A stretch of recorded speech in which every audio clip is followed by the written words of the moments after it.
தமிழ்நாடு பாஜக தலைமை மாற்றப்பட உள்ளதாக கூறப்படக்கூடிய நிலையில் தற்போது பாஜக மாநில தலைவர் அண்ணாமலை மீண்டும் டெல்லி செல்ல இருப்பதாக தகவல் வெளியாகியிருக்கிறது.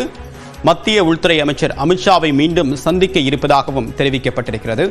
விவரங்களுடன் நம்முடைய சிறப்பு செய்தியாளர் வேல்முருகன், இந்த சந்திப்புக்கான பின்னணி என்ன?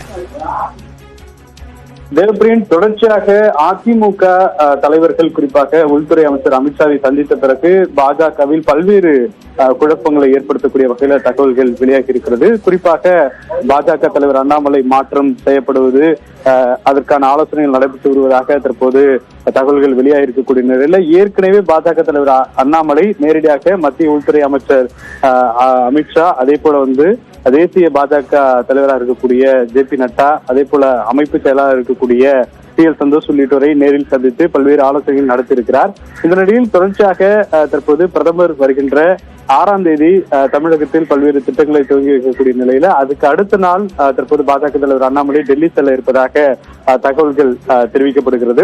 குறிப்பாக 7ஆம் தேதி டெல்லியில் தேசிய மையக்குழு கூட்டமானது நடைபெற இருக்கிறது. இதில் பாஜகவிற்கான அந்த தேசிய தலைவர்கள் தேர்வானது நடைபெற இருக்கிறது. இந்த நிலையில் பாஜக அதிமுக கூட்டணி விவகாரம் தொடர்பாக மீண்டும் தன்னுடைய கருத்தை குறிப்பாக தமிழகத்தினுடைய அரசியல் சூழல் குறித்து நேரடியாக சொல்வதற்கு தற்போது பாஜக தலைவர் அண்ணாமலை டெல்லி செல்ல திட்டமிட்டிருப்பதாக தகவல்கள் கிடைத்திருக்கிறது. அதன் அடிப்படையில அவர் சென்னை திரும்பும் பொழுது குறிப்பாக அடுத்த நகர்வுகள் என்னவாக இருக்கும், பாஜகவினுடைய நிலைப்பாடு என்னவாக இருக்கும், குறிப்பாக பாஜக தலைவர் மாற்றம் உறுதியாகி இருக்கிறதா என்பது குறித்தெல்லாம் அதிகாரப்பூர்வ அறிவிப்பு வெளியாகும் என்று தெரிவிக்கப்பட்டிருக்கிறது.